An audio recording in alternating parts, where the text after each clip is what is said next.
is the latest movie to burn off M. Night Shyamalan's remaining goodwill that he gained from Split. It's good to have you back to your hilariously bad ways, Mr. Shyamalan. So a bunch of bad actors play a group of families who go on vacation to a tropical resort. The totally not going to turn out to be the villain hotel manager then tells them about a secret private beach that they can all go to. They're driven to this beach by some terrible filmmaker that wrote and directed this movie, who shall remain nameless, even though I've already said his name. Eventually, the characters discover that this beach is actually making them age faster than normal, so I think the math works out to like a half hour is a year, and the characters keep discovering that the beach is making them older, and the characters keep acting surprised that the beach is making them older. Again, and again, and again. So that's a pretty intriguing premise that can go into a lot of interesting themes, like the fleeting of youth, the passing of time, dealing with your parents' morality. I'd like to have seen a version of this movie that wasn't made by a hack. So if you've seen any M. Night movie lately, you'll know his dialogue is not the best. A lot of stilted delivery and awkward lines. Very unnatural sounding. Nobody talks like a person. All of the early setup dialogue before the plot happens is so annoying and on the nose. Like, oh, I can't wait until you're older. Oh, you can't do that till you're older. That could have been clever if the movie's poster, trailer, all other advertising didn't explicitly lay out the premise for people. So with a setup that the beach makes you older as the movie goes along, you would think that they would gradually age the actors up with makeup. This is not done well, in the slightest.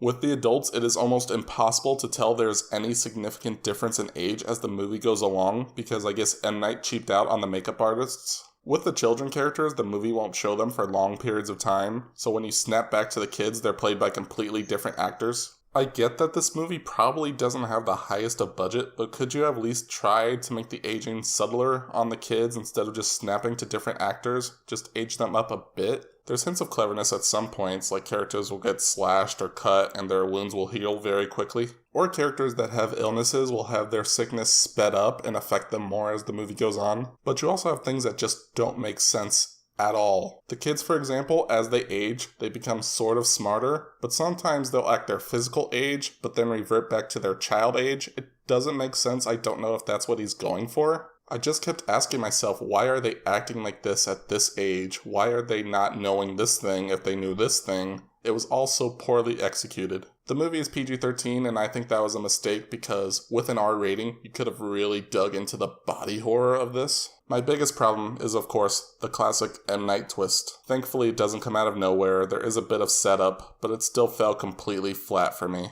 I don't know if a lot of people know this, but the movie is based on a comic book called Sandcastle that I've actually read. You can find it for free online somewhere. I'm going to compare the endings and spoil the comic and maybe a bit of the movie, so you've been warned. The ending of the comic actually leaves the reason for aging ambiguous. It is very depressing and oddly moving, and it discusses the themes of aging, death, time much better than the movie does. It's a bit anticlimactic, and I can't even say I like it because the comic has some issues, especially with how I think it handles the children characters, but it is the much better way to have handled this premise as opposed to the movie's half science, half fantasy kind of ending. I swear, I thought this movie was going to end 7 times in the final 15 minutes. It kept coming naturally to a close, and the movie kept going on and on and on and on. But it would not stop, and I kept getting angrier and angrier because the movie was awful, and I just wanted to leave, and he was explaining every little detail that we did not need to know. Skip this. It's not scary. It's not thrilling. It has a lot of bad acting. It's not even fun to watch in a so bad it's good kind of way, like The Happening.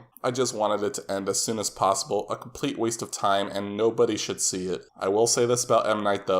He finances his own movies. Nobody can compromise his creative vision. Even though I am not a fan, I am glad he gets to make the movies that he wants to make, because that is increasingly rare these days. I do have a feeling, though, that Newsweek really regrets naming him the next Spielberg. They really blew that call. Bye.